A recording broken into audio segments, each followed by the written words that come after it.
M. Guy Perkins, lui, parallèlement à une carrière fructueuse en vente en 2011, il crée le blog Perks où il y fait depuis la promotion de la pensée critique, de la science et de la laïcité. Il est chroniqueur, comme les gens de Québec savent, à la radio depuis 2020.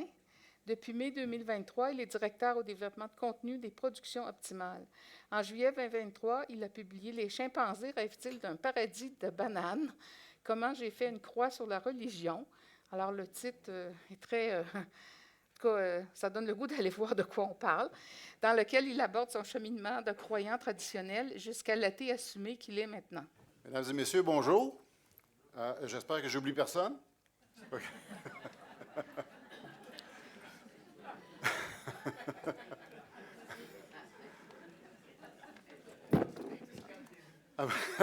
Peut-être se garder les deux, oui. Avant de plonger dans le cœur de mon message, permettez-moi de me présenter brièvement. Mon nom est Guy Perkins et je suis un éternel de curieux, un voyageur dans le domaine de l'esprit humain et je suis l'auteur de « Les chimpanzés rêvent-ils d'un paradis des bananes? Comment j'ai fait une croix sur la religion ». C'est moi aussi qui est derrière le blog satirique Perks, une réflexion amusée d'un humble observateur qu'on retrouve sur Facebook, et chroniqueur hebdomadaire dans le créneau de la pensée critique à l'émission de Richard Martineau sur les ondes de Cube Radio. Souvent, on me pose la question de savoir qui a gagné entre les deux. C'est lui. Parce que moi, j'avais oublié mes lunettes cette journée-là. Pas lui. Mon parcours qui a été jonché de questions sans réponse et de quêtes de compréhension me conduit ici devant vous dans l'espoir de partager un peu de la lumière que j'ai pu rassembler dans les ténèbres de notre ignorance collective. Le cœur de mon message, qui est ancré profondément dans les pages de mon livre, est une interrogation fondamentale qui résonne à chaque page et à chaque chapitre. C'est une question qui défie notre confort intellectuel et nos certitudes. N'y a-t-il rien de plus absurde que de s'opposer à quelque chose qu'on ne comprend pas? Et inversement, n'y a-t-il rien de plus absurde que d'être fortement en faveur de quelque chose qu'on ne comprend pas? Pensons à la COVID. Cette question que je pose sur la 4e de couverture de mon ouvrage va donner vie à notre débat aujourd'hui et pose le cadre de notre exploration commune. Quelle est la nature de l'absurde dans nos croyances, nos certitudes et dans nos oppositions? C'est ici, évidemment, pour ceux qui sont intéressés à savoir connaître l'origine du titre de mon livre, c'est un petit peu un amalgame entre le titre de l'œuvre de Philippe K. Dick, « Est-ce que les androïdes rêvent-ils de moutons électriques ?» puis aussi une citation d'un autre ouvrage qui m'a beaucoup inspiré. Vous ne pourriez jamais convaincre un singe de vous donner une banane en lui promettant des bananes illimitées après sa mort au paradis des singes de Yuval Noah Harari. Donc, j'ai fait un amalgame de ces deux trucs-là. Donc, mon livre a commencé comme un chuchotement dans l'obscurité, comme une voix douce qui exprime des doutes sur l'ignorance volontaire et les certitudes non examinées. Il est le fruit d'une vie passée à observer, à débattre et surtout à écouter. C'est dans cet esprit d'exploration et de découverte que je l'ai écrit, dans le but d'éclairer, d'éduquer et, j'espère, d'amuser. Je me suis souvent interrogé sur la raison pour laquelle tant d'entre nous s'accrochent à des idées sans en saisir pleinement l'essence. Pourquoi la rigueur est trop souvent reléguée au second plan au profit de la passion? La réponse, je l'ai trouvée non pas dans les annales de la science, mais dans notre histoire collective, dans les traditions et des légendes qu'on s'est inventées pour donner naissance à ce qui nous dépasse. À travers l'exploration de ces traditions, j'ai découvert un fil commun. La quête humaine de compréhension de son environnement, de son existence, est innée, mais elle est souvent détournée et entravée par nos préjugés et notre confort intellectuel, pour ne pas dire notre paresse intellectuelle. On trouve du réconfort dans ce qu'on connaît, ou du moins dans ce qu'on pense connaître. C'est dans cette familiarité qu'on retrouve notre plus grand obstacle à la compréhension de notre univers. La peur de l'inconnu, la réticence à se questionner sur ce qui nous a été transmis comme vérité, souvent à notre tendre enfance. C'est pourquoi j'ai consacré une part substantielle de mon livre à démêler ce fil-là, à dénouer les nœuds de l'incompréhension et à tracer un chemin vers une conscience plus aiguë de notre environnement, intellectuel et spirituel. C'est un chemin qui est parsemé d'embûches parce qu'il nous oblige à remettre en question nos propres croyances et à examiner ce que nous tenons pour vrai. Ce n'est pas une tâche facile, j'en conviens, mais c'est une tâche qui requiert courage, ouverture d'esprit et surtout une volonté de s'engager dans un dialogue honnête avec soi-même, d'abord, et avec les autres. C'est d'ailleurs pas un hasard si mon premier chapitre s'intitule « Que suis-je » et que la première citation qu'on y retrouve est celle attribuée à Socrate « Connais-toi toi-même ». Parce que souvent, on va toujours regarder vers l'extérieur pour avoir des réponses, mais souvent, ça part de nous, c'est notre façon de voir le monde.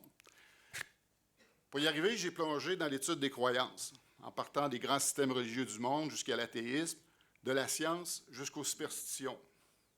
J'ai cherché à comprendre non seulement ce à quoi les gens croient, mais pourquoi et comment ils croient. Mon exploration n'a pas été un voyage solitaire. Elle a été enrichie par des rencontres, des discussions, parfois des confrontations avec des esprits de toute conviction. C'est cette diversité d'expériences et de perspectives qui va, j'espère, nous conduire à une meilleure communication et à une société plus cohésive. Dans mon livre, je ne propose pas de réponse définitive. D'ailleurs, la seule promesse que je fais, c'est que vous allez trouver des réponses, des questions à vos réponses. Donc, je n'ai pas de réponse définitive, loin s'en faut. Je n'ai aucunement la prétention d'avoir percé tout le mystère de l'univers. Mais ce que j'offre, c'est une carte, un compas pour naviguer dans les eaux parfois troubles des croyances humaines. Et peut-être, juste peut-être, arrivera-t-on à percevoir un phare dans la brume. Dans mon exploration des acteurs qui peuplent le dialogue quotidien sur la foi et sur la compréhension de notre réalité, j'ai identifié 4 groupes distincts, chacun avec ses présupposés, ses expériences et ses perspectives uniques. C'est-à-dire le croyant compétent, le non-croyant compétent, le croyant incompétent et le non-croyant incompétent. Dans notre tissu social, les croyants compétents et les non-croyants compétents occupent des places cruciales en engendrant un dialogue essentiel pour notre évolution collective. Par contre, cette interaction, bien que généralement ancrée dans un respect de la rigueur intellectuelle, révèle des approches fondamentalement différentes face à la connaissance et à la croyance. D'une part, les croyants compétents sont profondément enracinés dans les traditions et les textes sacrés de leurs croyances. Ils possèdent une connaissance exhaustive de leurs fondements et une connaissance qui oriente leur interprétation du monde. Cependant, leur expertise est parfois limitée par leur champ de vision, s'étendant rarement au-delà des contours de leur foi. Quand ils abordent la science, c'est souvent avec une sélectivité marquée, en cherchant des confirmations plutôt que des contestations. Phénomène connu sous le nom de biais de confirmation. Cette approche sélective soutient leur désir profond de croire, mais peut également restreindre leur compréhension à l'intérieur d'une perspective unidimensionnelle. D'autre part, il y a les non-croyants compétents, j'ose m'en revendiquer. Pour les non-croyants compétents, la science et la pensée critique ne sont pas seulement des outils, mais des compagnons de leur quête de vérité au quotidien. Mon voyage personnel m'a vu grandir dans un environnement empreint de spiritualité, pour ensuite me détourner délibérément de la religion qui m'a été assignée à ma naissance. Sans mon consentement, j'ajouterais, et je ne suis pas seul. Mon détachement n'était pas un acte de rébellion sans réflexion, mais plutôt le résultat d'une investigation minutieuse des dogmes et des systèmes de croyances qui étaient guidés par une soif de comprendre les mécanismes qui les sous-tendent. C'est cette démarche et cette application de la pensée critique à ma propre expérience qui m'a conduit à devenir un athée éclairé. En tant que non-croyant compétent, mon scepticisme n'est pas un synonyme de cynisme. Au contraire, il est l'expression de mon engagement envers une exploration sans fin de la vérité, où chaque question est une porte ouverte sur de nouvelles découvertes. Je ne rejette pas la foi des autres de manière arbitraire. Je cherche plutôt à comprendre, à dialoguer quand c'est possible, et peut-être à trouver un terrain d'entente dans notre quête commune de sens. Cette dynamique entre croyants et non-croyants compétents, bien qu'elle conduise plus souvent qu'autrement à des impasses, elle est tout de même fondamentale. Elle reflète la diversité de l'expérience humaine et la pluralité des voies vers la compréhension de notre réalité. C'est dans cet espace de dialogue, souvent tendu mais toujours enrichissant, que nous pouvons espérer tisser ensemble le tissu d'une société plus ouverte et surtout plus réfléchie. Vient ensuite les croyants non compétents. Ils sont guidés par une foi sincère mais souvent non scrutée. Ils illustrent comment l'expérience personnelle et l'émotion façonnent la spiritualité. Leur foi est ancrée dans des émotions et des traditions familiales ou communautaires, plutôt que dans une connaissance approfondie des doctrines. Ils manifestent une dévotion profonde. Cette forme de spiritualité, bien que riche en engagement émotionnel, est parfois le résultat de la tradition ou de pression familiale ou communautaire, plutôt qu'un choix individuel éclairé. Et il y en a beaucoup, et c'est probablement une forte majorité. Ces croyants embrassent les croyances et les pratiques qui leur ont été transmises, souvent sans les remettre en question, fidèles aux attentes de leur entourage de façon consciente ou inconsciente. Bien que cette approche-là puisse limiter leur exploration personnelle et leur ouverture au dialogue, elle témoigne de la puissance de l'appartenance et de l'identité culturelle dans la construction de la foi. Je vais tout de suite sauter aux non-croyants incompétents parce qu'ils sont importants, surtout dans le dialogue de la loi 21. On en a parlé un petit peu ce matin. Les non-croyants compétents, c'est eux qui demandent une attention particulière, surtout dans la relation avec la loi 21 sur la laïcité. Ce groupe-là est caractérisé par une absence de croyance qui n'est pas le résultat d'une décision consciente ou de réflexion critique, mais plutôt d'une non-exposition ou d'une indifférence envers les systèmes de croyance.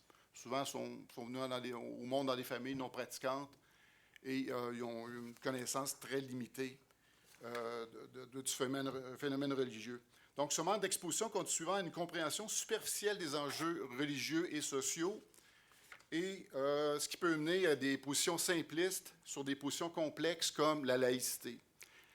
Dans le contexte du débat sur la laïcité au Québec, j'observe que de nombreux opposants à la loi 21 se trouvent parmi ces non-croyants incompétents. Leur critique de la loi comme étant raciste ou discriminatoire révèle souvent une méconnaissance des nuances du phénomène religieux et de l'importance de la laïcité comme principe de cohabitation harmonieuse dans une société pluraliste.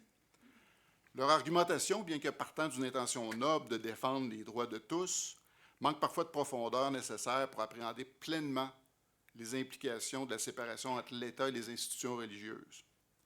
En tant qu'athée et militant laïque, je ressens profondément l'importance de défendre un espace public neutre où chaque citoyen peut participer à la vie collective sans être défini par ses croyances religieuses.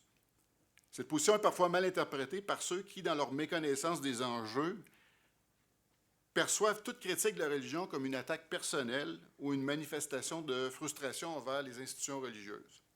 Or, ma critique est motivée par une conviction que la laïcité est essentielle pour maintenir notre société démocratique, ouverte et inclusive.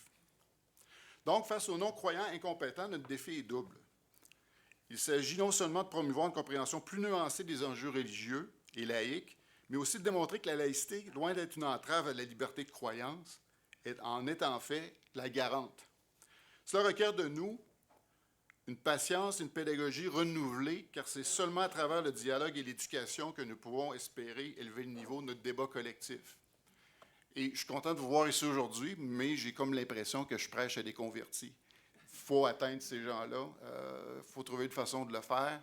Des fois, je peux le faire par la provocation, mais j'exige de ces gens-là aussi qu'ils s'expliquent. C'est souvent de dire qu'on est un phobe ci ou un phobe ça. Moi, je vais dire, ben ouais, puis, mais encore, explique-moi ce que tu essaies de me dire. Dans mon livre, j'ai tenté de jeter des ponts entre ces différents groupes, de faciliter un dialogue qui dépasse les caricatures et les simplifications. Car c'est seulement en embrassant la complexité de nos diverses perspectives que nous pourrons apercevoir le portrait complet de ce que signifie être humain dans un monde partagé.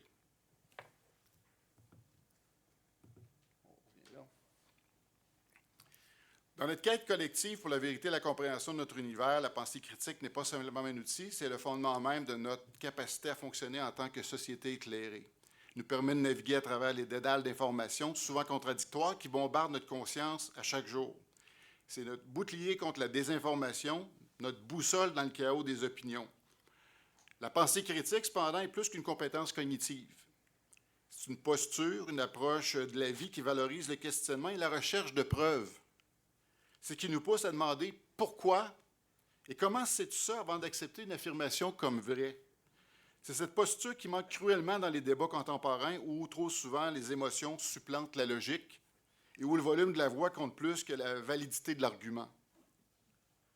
Dans mon livre, j'explore comment la pensée critique peut être appliquée non seulement dans notre engagement avec les grandes questions de la vie, mais aussi dans notre vie quotidienne. Comment, par exemple, elle peut nous aider à distinguer entre une véritable expertise et le simple bruit de fond de l'Internet? Comment elle peut nous guider à travers la forêt dense de nos préjugés et de nos présupposés non examinés? Je vais aller à la conclusion. C'est nécessaire. En conclusion, Les chimpanzés rêvent-ils d'un paradis des bananes et plus qu'un livre, c'est une invitation à voyager ensemble vers une compréhension plus profonde de nous-mêmes et du monde qui nous entoure. C'est un appel à embrasser la pensée critique, à rejeter l'ignorance et de s'engager dans le débat éclairé avec ouverture et curiosité.